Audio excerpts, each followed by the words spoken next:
that's what we're really talking about here. It really comes down to everything. It's being mindful with eating. And humans actually do better with structure and boundaries.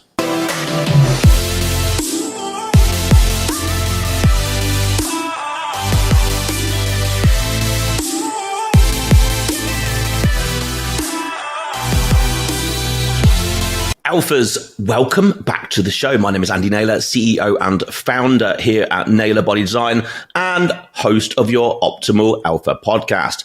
We are back. And today we've got another of our versus episodes. So you may have heard a few of these in the past. We're generally going to pick a couple of topics that seem to be in opposition to each other and just talk through the positives of each, the negatives of each, with a view to, as always, simply giving you information to make a decision that's probably a good decision for you. Quite often with these, there's no wrong or right. And I think that's an important aspect to consider in fitness. There generally isn't a, you must do this, you mustn't do that, this is the best, or this is the worst. Generally, if you hear those sorts of comments being made, I would normally run a mile because nothing is ever that absolute. So today we're going to delve into a food-based versus, and we're going to look at intermittent fasting, time restricted eating, and essentially non-time restricted eating. Right? They're just the two opposites. So intermittent fasting is definitely popular.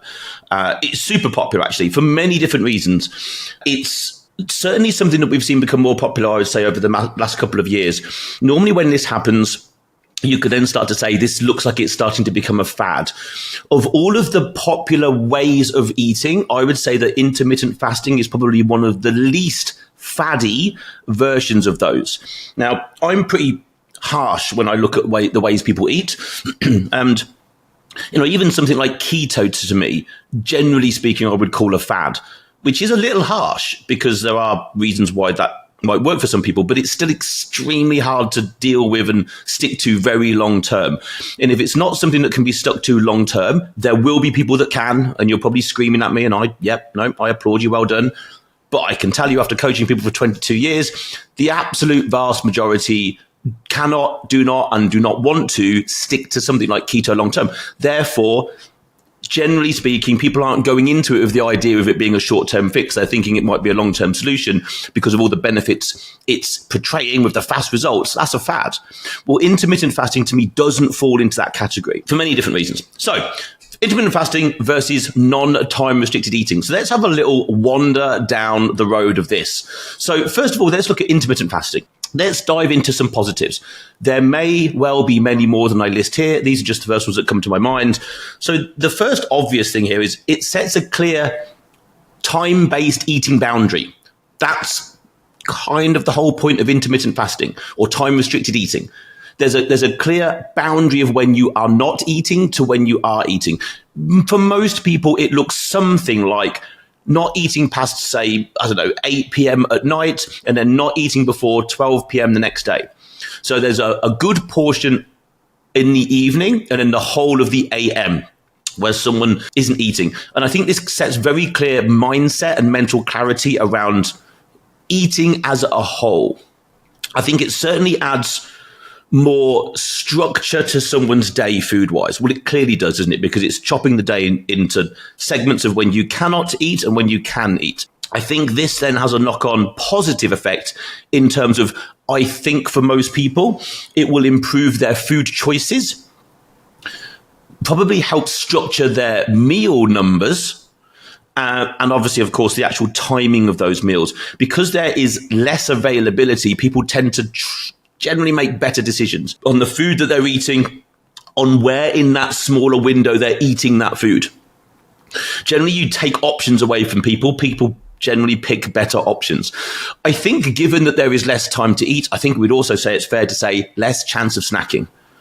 And snacking to me is a big issue. Just in my personal opinion, I don't think snacking is a thing, unless people are calling mini meals a snack. But if it's just grazing throughout the day, I think for most people, that's not a very good idea. Certainly long-term digestion and certainly for overall caloric control. because who's got a clue what they're eating if they're snacking all the way through the day? I think then less snacking is going to be a positive knock-on effect. And of course, it's a really, really easy way to reduce overall caloric intake because there is less time to eat the food. And therefore, this is probably the biggest benefit that people are looking for. It's then therefore easier, nearly, to drop weight and or i.e. body fat. Now, people will start intermittent fasting because generally speaking, most people are looking to lose weight. Let's be honest, that's 90% of the people that we help in terms of inside the business, inside our program, are in some degree looking to lose weight. Fat, let's be clear. And of course, if we reduce the amount of time someone can eat, therefore they reduce mostly the amount of calories they consume, and that's where the main fat loss element comes from. There's nothing else inherently special, technical, strategic necessarily in terms of intermittent fasting. It just makes reducing calories and controlling calories easier. Any diet, any way of eating that you are adopting to help you control weight, lose fat, at the root of that diet, that strategic way of eating, will be caloric control, and that's the end of that. There may be other things going on, but if you do not have caloric control and therefore not in a caloric deficit, you just aren't going to lose body fat. So this is where something like going back to keto, again, there are other benefits, and I'm not going to use this podcast to delve into those, but if you've got 3 macronutrients, protein, carbohydrates, and fats, and you remove one of those 3 macronutrients, it's probably quite easy to reduce overall caloric intake because you've just removed all the carbohydrates, which is a lot of your snacky type foods. So it's just a very, very easy way to reduce overall caloric intake and manage weight. I think another knock-on effect of where this can be useful is it can control daytime hunger. Now, I'm one of those people that whenever I start eating in the morning, generally from that point forward, I'll be eating on a regular cadence for the rest of the day. So if I eat at, say, let's say I always have breakfast, I don't know, like a 6, 7 a.m., right, before going off to a regular 9 a.m. work type pattern. If I ate that early, I would then be eating 2 to 3 hours later, 2 to 3 hours later, 2 to 3 hours later. Before I realize it, I've eaten a lot of food. So by pushing eating further back, we control our hunger hormone called ghrelin. This may be different for everybody. I know that if I wake up and I eat, and what happens is for me, then ghrelin starts to become active. I have the sensation that once I've digested that food, I want to eat more food. It then gets harder to control hunger, therefore the desire to eat, therefore caloric control through the day. By just pushing the first meal further back into the day, it makes that control of that hunger easier. You can be hungry in the first part of the day. You could wake up hungry. It will disappear. You don't just get hungrier. That will disappear over time. And I can certainly prove this. I mean, I've done a 7-day water-only fast, so I didn't eat anything for 7 days. Well, I didn't just get hungrier and hungrier and hungrier and hungrier. The hunger disappeared eventually. It would come in waves and go. So, but having said that, I think when you eat in the morning, for many people, control of that hunger gets more difficult. I think also there is definitely something to say that it gives your digestion a break, because there's a longer period of time where there's no food going through it, and there's a less volume of food going through your digestion overall. So this can certainly help with autophagy or autophagy, depending on how you want to pronounce it, which is essentially the cellular cleansing of the gut, the ability for the gut to actually look after itself, cleanse itself, while it's not having to do the monotonous work of digesting food. I think there's certainly something to be said for having that. Now, I've been somebody who has suffered with IBS reasonably bad for a good decade and a half now. And I know I fell into intermittent fasting by accident. I don't even really think it's what I do. I just don't start eating until, it's now 9:26 in the morning when I'm recording this. I will probably eat in another hour and a half. It's normally between 11 and 12 for me. That just seems to fit me. I don't have it has to be past 12. That doesn't really make a difference to me. But I definitely go the vast majority of the morning without eating. And therefore, in terms of bloating, in terms of digestive stress, it's going to reduce because I'm just leaving my stomach alone for longer. And so I think it can reduce bloating overall and help with digestion overall. Less food to digest, less volume going through. I think it can also help with cognitive function. I don't know about all of you. I certainly know that if I'm digesting food, depending on what the food is, carbohydrates mostly, but if I'm digesting food, I'm never quite as sharp mentally as if I'm not digesting food. There are many reasons underneath that. I just think we can all probably say that, think about having that big meal. And let's think of the biggest versions of this: Thanksgiving, Christmas, Sunday lunch. Think of one of those big meals. Like, after that, are you the most mentally sharp and cognitively firing that you are? No, you're dozy, sleepy, tired, because your body is sending blood and resources to your gut to absorb in and assimilate that nutrition, and it's not in your brain as much. So I think cognitive function can certainly be improved. And then I think overall systemic inflammation can be reduced, really coming from the fact that the body's just not having to do quite as much work. Many benefits. Okay. Negatives to intermittent fasting. Well, the really obvious one here is hard to get enough food in if you're trying to gain weight. And this could be a big group of people. So there are people out there, think of people looking to add muscle mass. Okay, you're not dieting down and adding muscle mass at the same time. You have to put enough calories in to build new tissue. That's called a caloric surplus. For some people, it can be a lot higher than they think it's going to be. So if you're trying to gain weight, to give you some perspective, the last time I really tried to add muscle, I was probably in the 4,000 to 4,500 calories a day. Now, for some people, they're like, yeah, they could trip over and eat that amount of food. So for some people, that's easy. For me, with my digestion, that was actually quite difficult. Well, if I didn't start eating first thing in the morning, I just didn't have enough time in the day to get the food in, digest it, and then be ready for the next meal. So there is less time, of course, to fully eat and digest food if we're trying to eat enough calories and food to gain weight. Also, most intermittent fasting or most time restricted eating is something like don't eat past 8 p.m. and don't eat before 12 p.m. It's that window. It's don't eat for the very last part of the day and the first part of the day. And it generally is using the fact that you're asleep for about 6 to 8 hours a night as part of the fasting, which you're all doing anyway. Unless you're getting up in the middle of the night and eating through the night, that's a different subject. So this normal window might not fit your life, your work, your family, your training, your travel. So therefore, could it still work? Yes, but you would need to think about where you're going to shift that window to. And what I wouldn't suggest is you're shifting the window around a lot. You should try and find a window that you're going to stick to. Well, if you've got travel and time zone changes and all these other life factors in place, having a restricted time to eat could now really not work for you. I think also it can lead to binging in the eating window, if not mindfully eating. Most people don't really mindfully eat. When I'm hungry, I fall into this category. Sometimes there will be maybe my second or third meal. I'll have been working and then suddenly 3 or 4 hours have passed and I'm like, I am hungry. I'm between 2 meetings or calls. I need to get some food in. I've got 15 minutes and I essentially inhale that meal. And as I'm doing it, I'm like, oh goodness, I've got 3/4 of the way for this meal and haven't really thought about what I'm doing. I'm just getting the food in. I haven't chewed it. I'm not going to digest it. And then for the next 3 hours, I will feel very undigested because I'm rushing the food in. And that's because I intermittent fast kind of on accident, but I'm still not mindfully eating. So I think there can certainly be an ability to then just not be conscious of what's being ate and how well it's being ate. I think this can, as I've just said there, lead to rushing eating, rushing food, and not digesting well. Can also, I think, if we're restricting time, maybe lead to later in the day eating than we would prefer. Why? Well, let's imagine we start eating at 12, 1, somewhere in there. And let's imagine the day gets away from us.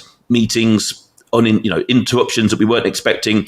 It's possible that the final meal gets pushed further and further back. That's okay, but it then means people might be going to bed, not having fully digested a meal. Again, I fall into that category a lot, having not digested a meal properly because I tend to eat late and that's not a good thing. We want to be eating a good 3 hours before we go to bed to get the mechanical work of digestion done. So I think there could be concerns there. And again, it's also on the other end of the day, it's not great if training hard, and I say training hard really early in the morning. So let's say that your schedule means that you want to get up and you're hitting the gym at anywhere between 5, 6, 7 in the morning and you're training hard and what I would call glycolytic work. In other words, cardio, yes, maybe, but really what I'm talking about is lifting weights. The sort of movements that are burning off glycogen in your muscles, which obviously depleting you of glycogen. Now, depending on how hard you're dieting, what muscle mass you've got, and a whole bunch of other things, it would then not be really wise for you to then fast if you're going to go off and say do manual work, dangerous work. If you have that type of work and you've gone off and trained really hard and you're now not going to eat for another 6 hours or something until, 12, 1 o'clock, but you're, say, operating heavy machinery, doing dangerous work, I don't think intermittent fasting in the morning might be the smartest thing for you to do. And I think also, as I've mentioned, I think intermittent fasting is just a lot harder if travel is part of your life, because you might be moving through time zones, and I think it becomes just a little over restrictive. So lots of positives, few interesting negatives in terms of the intermittent fasting. We'll come back to that. Alphas. I interrupt this show with a simple message. This show is here to benefit you and your progression to the best version of yourself. But not only just you, it's also here to benefit the people around you, your loved ones, your friends, other alphas in your vicinity. So why not do a really cool thing today? Something that I would thank you for, and maybe someone else would. Share this podcast with at least one other alpha out there who you know would benefit from it. Why not share the information, share the ability for someone else to grow? I'm sure they would thank you. I 100% would absolutely thank you. This podcast only grows by our listeners, our followers doing amazing things like giving us 5-star reviews, downloading podcasts, subscribing, and then of course sharing it with other people. I thank you from the bottom of my heart. Share it with one person, and of course drop us a 5-star review, download the podcast, and of course subscribe. And now back to the show. Let's look at the sort of opposite side of this coin, which would be non-time restricted eating, which essentially is what most people are doing, right? In other words, kind of eat when you like. So let's go through the positives and negatives, and we'll round up and we'll go from there. So the positives of non-time restricted eating is literally you can eat when you like. So you've got full freedom to eat when you like in the day. That's a positive. I'll also mention that it's a negative, but I would say for now, that's a positive. So therefore, it's fully time flexible. Eat at any time, fit it around any schedule. It doesn't take a lot of thought. If you're hungry, eat. Like it's very, very straightforward, and it's how most of us are brought up. Most of us aren't really brought up with intermittent fasting being the norm. I would say it's not the norm. I would say it's something that most of us try. So most of us are non-restricted eating. But I think the positive there is it can be very time flexible. It's of course then easier to get in larger volumes of food.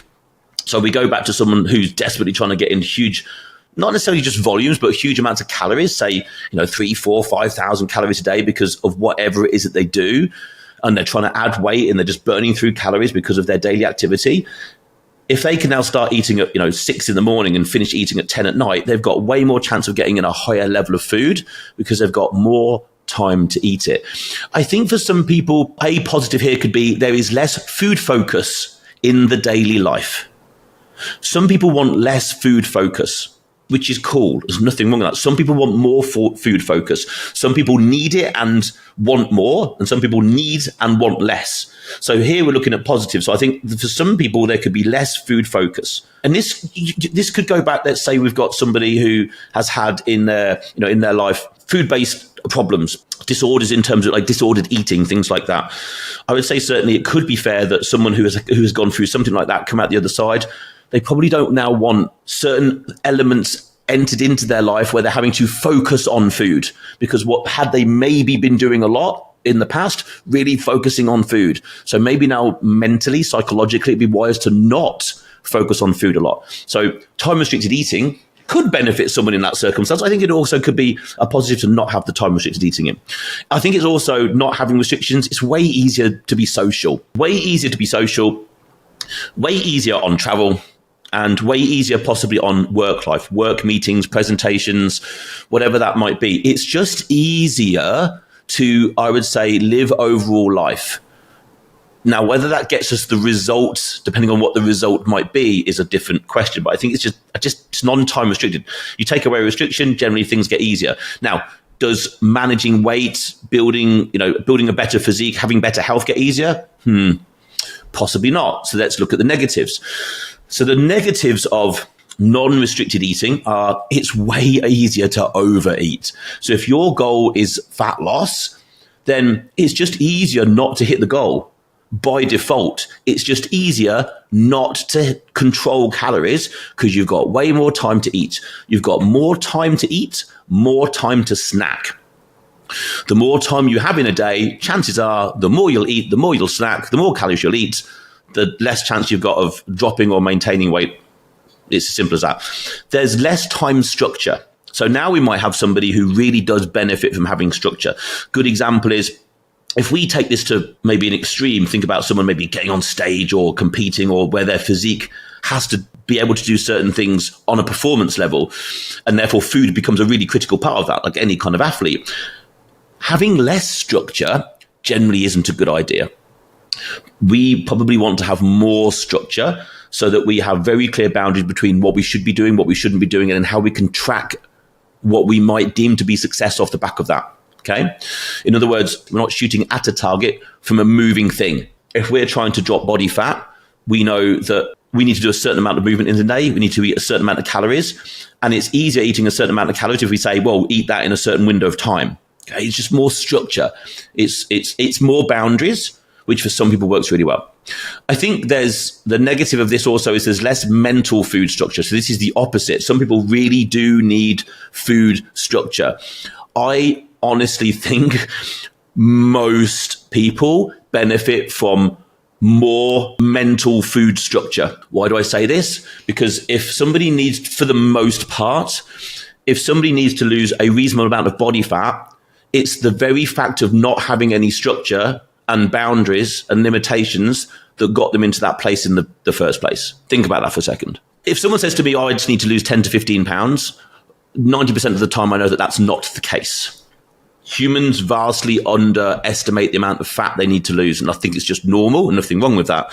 So whenever someone says that, I know someone could be in a lot better shape if they lost 20 to 30.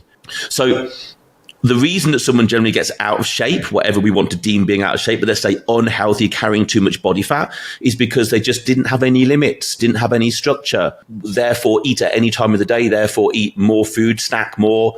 And I think that's really what gets people into a muddle. Too much bloody choice. Too much choice. Too many foods on the menu. Too much time to eat it. So putting in restrictions, I think, really helps. I think it's also harder to control cognitive function, again, if eating at any time during the day and having no major control over that. Again, if someone's getting up really early in the morning and eating a very carbohydrate-dense breakfast, there's nothing wrong with that. But most people might then become a little mentally sluggish, the other side of having that carbohydrate-based meal. Now, I can attest to this. So I'm normally up at just gone 4 o'clock. Just gone 4 o'clock. I'm normally in the gym for about 20 past, 5:30. I'm normally home around 7:30, 8:30. I then normally work for a couple of hours, 7, 8, 9, and then eat maybe somewhere in that sort of 11 mark. And that first meal for me will be 100 grams of cream of rice, which is just rice flour, essentially. Very easy to digest, but also very highly carb dense. Well, it's basically just carbs. So I have 100 grams of that, 2 scoops of whey protein, a little bit of dark chocolate in there, and berries. So it's quite a big meal. It's the biggest meal I'd eat in the day. 30 minutes to 45 minutes later, I'm asleep. Like that meal, I know I've got up early, but that meal will be the catalyst to me then going off and having a nap in the middle of the day, which then allows me to then work way later into the day. But it's normally that meal hitting me, which I need to replenish that food. So it's the right choice of meal for the training and the goal that I've got. However, if I then needed to go off and do something very mentally challenging, like say sitting here, well, not that this is mentally challenging, but if I wanted to then sit here and record a podcast and cover topics, hopefully in an articulate way, if I'd had my cream of rice 45 minutes ago, I just wouldn't be able to do it. I wouldn't be able to think clearly. So I think cognitive control takes a bit of a hit. I think it's also harder to control overall digestion. And that, again, could be, I think, really down to volume of food eaten through the day. I think overall, non-restricted eating in the terms of dropping body fat and getting in shape and being healthy, I think it's easier to fail at the day as a whole. I just think the opportunity for failure is way higher. If you think about it, it makes sense, because what gets people into the bad place in the first instance, it's too much option and no structure. So Those were the thoughts that I had, and you may well have many others that sort of come to your mind that you've maybe experienced in your own journey through, whether you've tried intermittent fasting or not. My own opinion, I think, is, and certainly this, so how I eat, I essentially, like I said, I train in the morning, I have cream of rice, which I'm going to be eating after this. So what is it now? It's now nearly 10 o'clock, so I might be having it slightly early today, but I'll have my cream of rice. And then really all the meals I have after that are very protein veg, protein salad, protein veg, protein salad. That's just 10, and I'll eat probably too late in the day, maybe about 8 p.m. at night. I'm trying to finish my eating before 7 p.m. at night. I go to bed at 9, so I've got 2 hours of clear digestion. So it's just a degree of structure. And if I'm sticking to a structure, basically a plan, and it works, then I know that if I just continue to stick to that thing, the chances are it will continue to work. If I'm doing something that I can't quantify and I'm not getting the result that I want, then what would I do? I wouldn't know what to change, because I'm then trying to throw at a dartboard with a blindfold on while I'm being spun round. I don't know what's going on.